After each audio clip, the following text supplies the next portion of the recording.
дорухонаи шифофармо то 31 декабр тахфиф эълон намуд. Доруҳои табиӣ барои шумо: эпимедиумная паста барои хунукиҳои бадан, равғани гули садбарг барои гардиши хунро хуб кардан ва нес кардани дарди сар, инчунин доруҳо барои простатит ва доруҳо барои кам кардани вазни худ ва зиёд кардани вазни худ. ҳатман аз номи канали Юристиҷей муроҷиат намоед. ҳамун тоҷикои посредника навор карда дар канал парто то шиносаншон.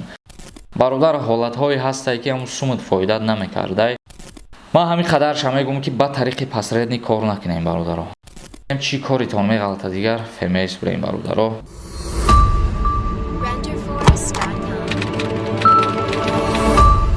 ассалому алайкум ба ҳама тамошобинони барномаҳои канали Юристиҷей.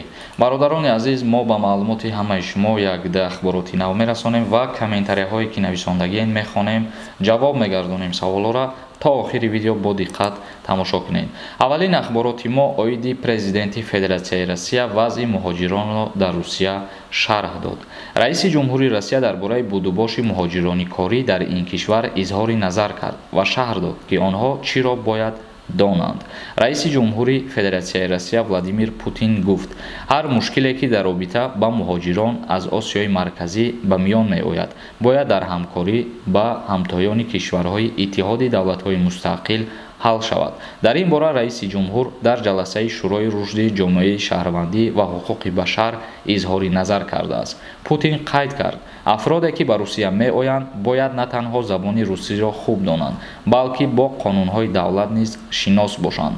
гузашта аз ин, ба бовари Путин, муҳоҷирон бояд ҳуқуқҳои худро донанд ва аз одатҳои мардумии ин кишвар бохабар бошанд.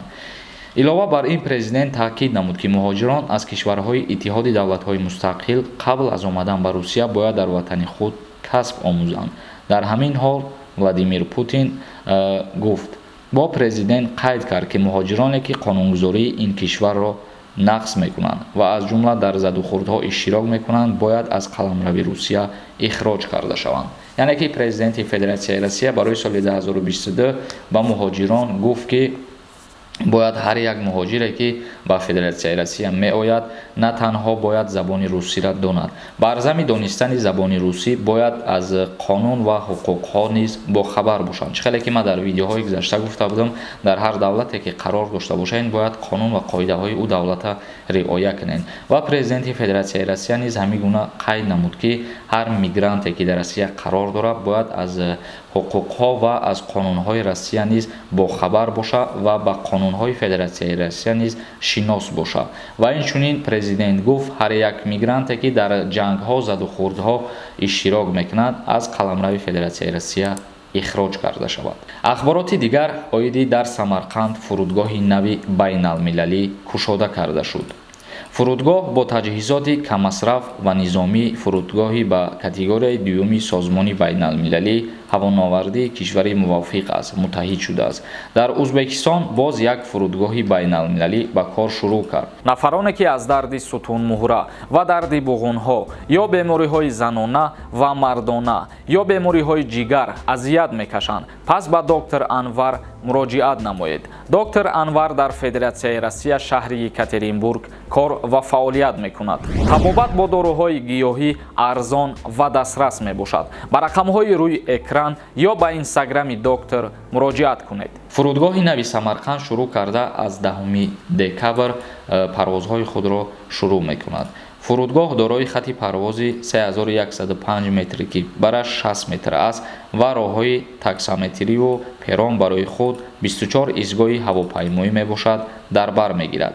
инҷо бо таҷҳизотҳои камасраф ва низомии фурудӣ ки ба категорияҳои дуюми бозмони байналмилалии ҳавонавардии кишварӣ мувофиқ аст муҷозот карда шудааст. ва инчунин қайд кардан мумкин аст ки нархи чиптаҳо низ аз Тоҷикистон ба Узбекистон арзон карда шуд. аммо бояд қайд кард ки то ҳол таблаи онлайни фурудгоҳи парвози байналмилалӣ аз Душанбе ва Хуҷанд вуҷуд надорад, дар ҳоле ки то моҳи октябри соли 2021 чунин масири ҳавоӣ вуҷуд дошт. яъне ки Душанбе ва Хуҷанд вуҷуд надорад. ҳамакнун шаҳрвандони Тоҷикистон ки мехоҳанд ба Узбекистон бираванд, метавонанд танҳо тавассути роҳи ҳавоӣ ба Тошканд бирасанд. яъне ки шаҳрвандои тоҷикистоне ки мехоҳанд ба ӯзбекистон сафар кунанд ба фурудгоҳи Тошканд метавонанд ки чипта харидорӣ кунанд ва чипта аз Душанбе ба Тошканд бо 5000 рубл баробар мебошад, яъне ки 760 сомонира дар бар мегирад. айни ҳол билети ҳавопаймо аз Душанбе прямой рейс ба Тошкент.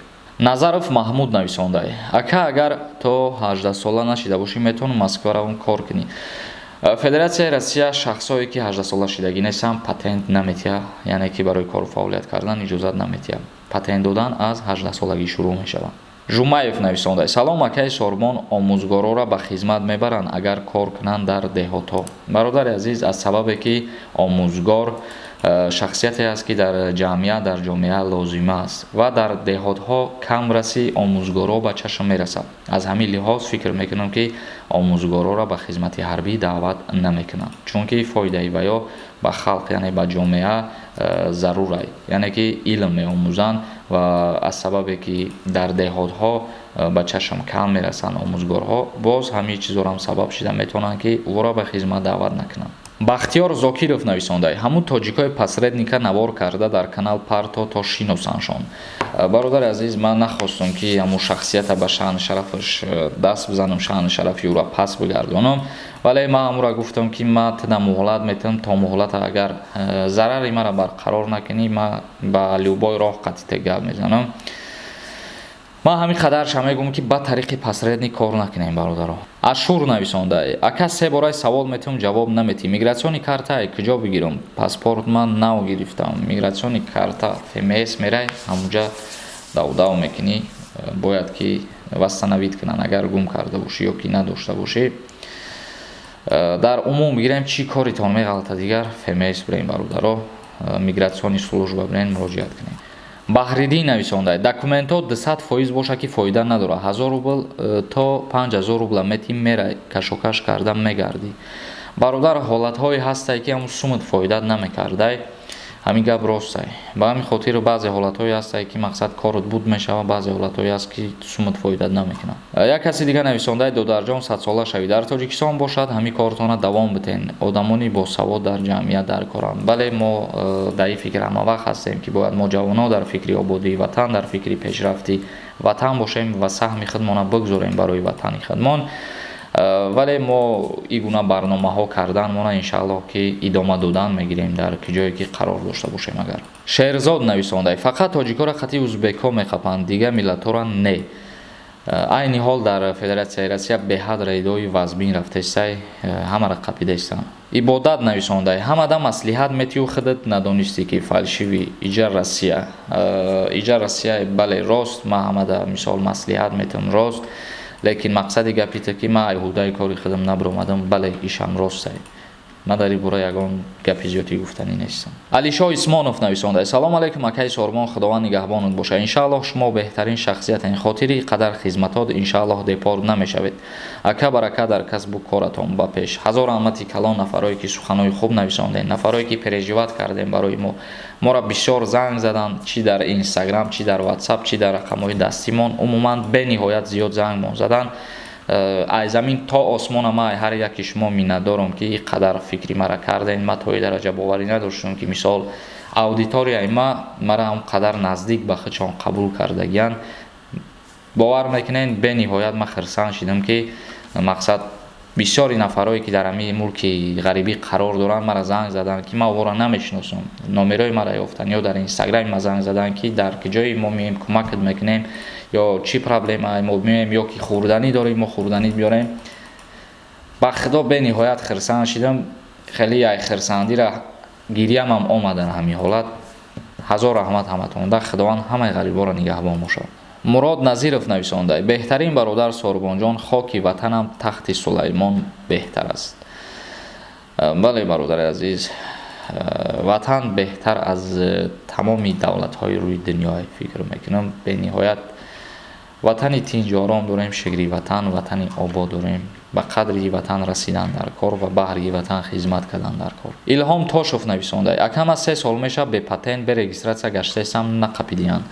ҳай мумкин баъзе ҳолатҳое мешавад ки дастгир намекунанд, лекин ба ҳар ҳол эҳтиёт кӯ бародари азиз, ки мушкилӣ ба сари худам меояд, мебаранд 2 рӯз 3 рӯз маҳкамат мекунанд, шиками гишна ва ташна дар рӯи як битон хоб мерай зарар ба хатонай вмк нависондай брат хадад юрист бояд гап мезадӣ қонунам медонӣ агар гап мезадӣ қадар ғам намедодам бародар азиз то че наметонистагӣ мама гап задам вақте ки дар Адел будем қатъи ҳамун сотрудникҳо ма дар файрочон кардам ва гуфтам ки мисол и қонуни президенти шумое ки таҳти ҳамин хели рақам аз соли 2013 қонуна президент имзо кардагиай барои мигрантҳо ки шахсиятҳое ки бори аввал административни правонарушение мекунанд шумо вора ҷарима кунед ҷавоб битиен яъне ки шумо чи ба мутобиқи ҳамин қонуни президент амал накардастен ба мо гап назаданд вале боз ҳолатҳое буд ки боз даъватшон кардам ва ман гуфтам ки и бори аввале ки ман Россия омадагием як ва дуюмин ин ки ман ягон мақсад намедонистам регистратсияи ман фалшивия ва сеюмин ин ки мисол ба назар бигирем ки ман иҷа барои кору фаъолият кардам чӣ гапе буд ки ман гап задам не ки ягон ташфоида накард бо мо ҳам суҳбат нашидам дараҷа зиёда аз 100 комментария таи 200 комментария қариб дар бораи ҳами хидм нависондагиянд ва ҳозир ҳама ира ман бихонам видео мумкин 2 соат шавад қариб ба ҳамин хотир ҳамаи комментарияҳоро намехонем савол кам буд ман ҳамҷа ҳозир кофтам савол набуд почти 3-4 саволе буд ки хондумшон боқӣ монда ҳама мақсад барои ман пешравӣ хоҳон шид яъне суханои хуб гуфтиян як бори дигар ҳазор раҳмати калон бародаро як бори дигар ҳазор раҳмати калон мардуми ғариб худованд нигаҳбонтон боша худованд ҳеҷ вақт дар мушкилиҳо дучор нашен худованд дар касбу кори ҳамаи мо шумо баракат ато бикунад видеоро ба ҳамин ҷамъ бас мекунем барномаҳои нав интизор бошем то барномаҳои дигар худованд ҳамаи мо шуморо нигаҳбон бошад.